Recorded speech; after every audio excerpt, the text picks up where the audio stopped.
Hello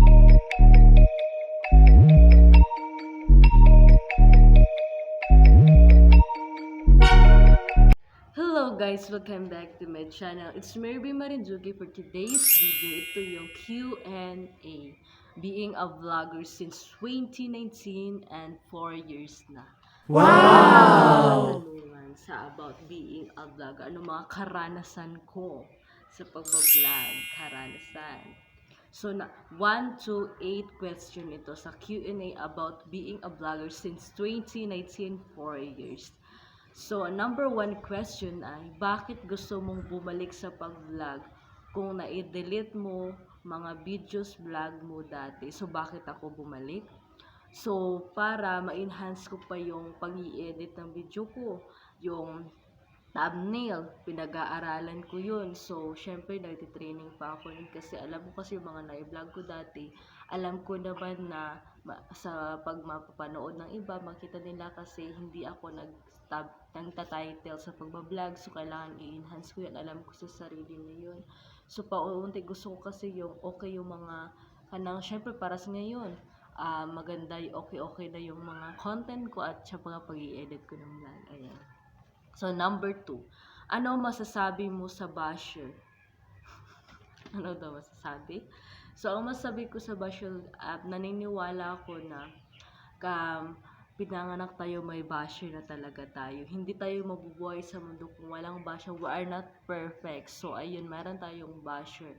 Meron talagang mga tao na ayaw sa atin. Pero kahit na ayaw sa atin, syempre, ano namang magagawa natin, di ba? Kung ayaw ng tao sa atin, wag mo namang pilitin kung ayaw nila sa atin. As long as, syempre, wala kang tinatapakang tao.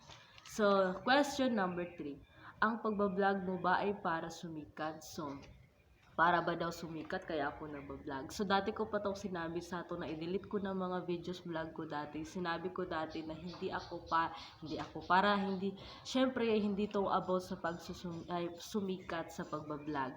So ang ginagawa ko kasi ang pagba-vlog ko para syempre gusto kong magpakita ng tao, ay si Ruby okay din pala mag-vlog, ay si Ruby hindi okay mag-vlog, pero continuing pa rin ako sa pag-vlog kahit na hindi okay yung sinasabi ng tao sa akin, as long as galing sa puso mo or okay yung ginagawa mo. Yung sabi ko, wala kang tinatapakan na tao, go nang go ka pa rin. So ayan, as long as meron kang pinapasaya tao or kahit hindi sila gusto manood sa vlog mo, okay lang. At least as long as ginagawa mo kung ano yung makapagpapasaya sa buhay mo. Go the go lang. So, question number 4, anong goal mo sa pagbablog or YouTube channel? So, ang goal ko dito is yung, syempre, gusto ko na patuloy pa rin ako sa pagbablog. Syempre, makikita ko yung sarili ko, ay, si Ruby, kahit na ang daming challenges, hindi pa rin nag-give up sa pagbablog. Kasi hindi na, syempre, meron talaga pinagdaanan sa pagbablog. Ako nga, syempre, patuloy pa rin ako para makapag-upload ng video kahit walang masyadong signal. So, nai-stress ako pag walang signal kasi gusto ko talaga na, syempre, sa pagbablog ko para, syempre, may content naman ako, ayan. So, ang goal ko talaga is yung na makapagpasaya ng mga tao or kahit na okay lang kahit hindi sila manood or manood, at least nakapagpasaya ka ng tao. So, ayan. Number 5, may bala ka bang i-delete uli ang mga videos mo sa pagbablog katulad dati? So, may balak ba ako? Hindi. Kasi dati at ngayon, okay, satisfied na ako sa content ko ngayon. Alam ko kasi na merong enhancement din yung pagbablog ko. Nakikita ko ngayon kaysa dati may enhancement na sa pag-i-edit ko, sa pagta-thumbnail ko, sa pagta-title ko, gagawa ng content. So, merong at least may improvement na makikita. Yun yung nakikita ko, kaya syempre naisipan ko nga bakit ko i-delete, 'di ba? Sayang nga yung content ko dati. Bakit ko i-delete at bakit ko na i-delete ngayon, 'di ba? So ayan, number 6 question. Kung sakaling maging sikat ka, ano ang achievement mo sa buhay sa pagbablog? 'Di ba yung mga kunwari lang naman ito kapag sumikat. So may mga sumikat kasi na makapagpatayo ng bahay. So ayan, sakali lang kung sakali, 'di ba? So para sa akin, yung achievement ko din bahay. Kasi syempre marami talaga nababla ang achievement bahay. Kasi palipat-lipat kami, alam niyo naman na kanang nagamakilala, tapos punta ng Jensan, wala kami masyadong bahay.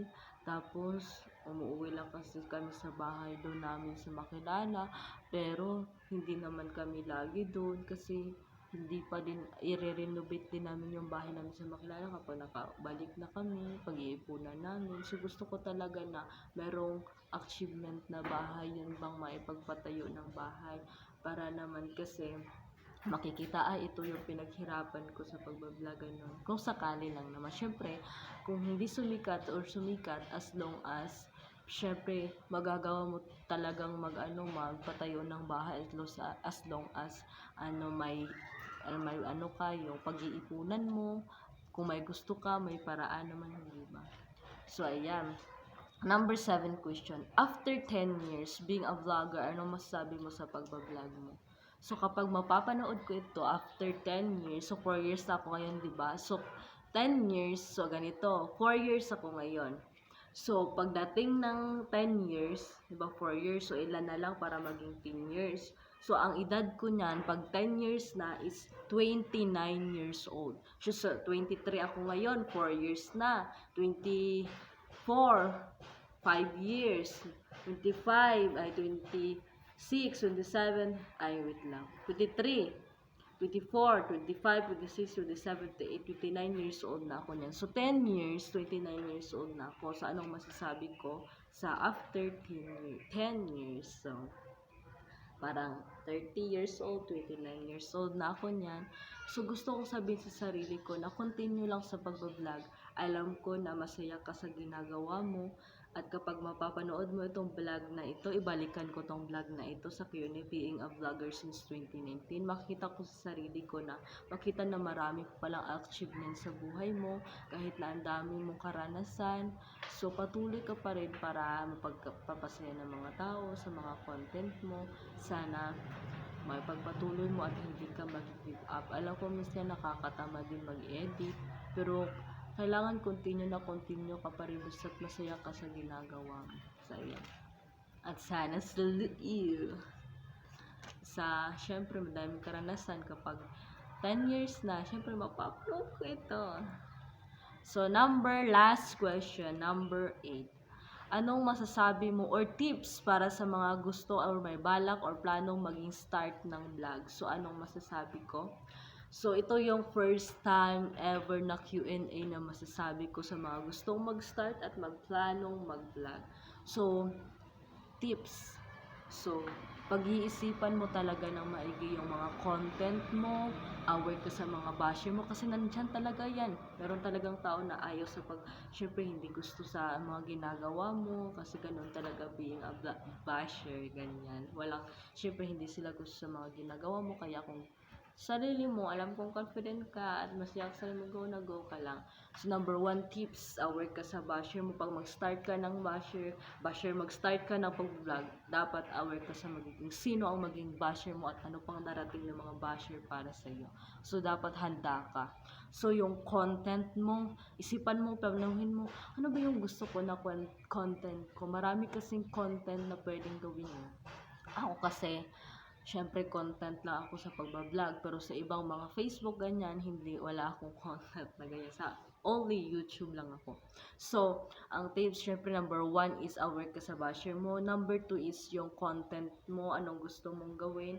Syempre sa pag-i-edit ng mga vlog mo, dapat ihanay mo yan, paano ka mag-i-edit ng mga vlog, ano ang mga pwede mong panggawin sa pagbablog. So, pwede ka rin manood sa mga ibang syempre mga sikat na mga vlogger para meron kang mga guides sa sarili mo kung paano ka mag-start sa pagbablog. Number 4, kailangan mo talaga na syempre paghusayan pang maigi, kasi meron talagang mga iba dyan na napapanood sa mga channel mo. Ito din gawin mo tong ganito, ganyan para sa pag-enhancement ng channel mo. Makakatulong din yun para sa iyo, para sabihin mo, ay oo nga, tama nga yung sinasabi nila, ganyan. So syempre syempre nairon na yung pag-i-edit ng vlog mo, content mo, at syempre yung mga patience sa sarili mo, kasi meron kasing panahon na tinatamad ako mag-edit, tinatamad ako mag-vlog, ganyan.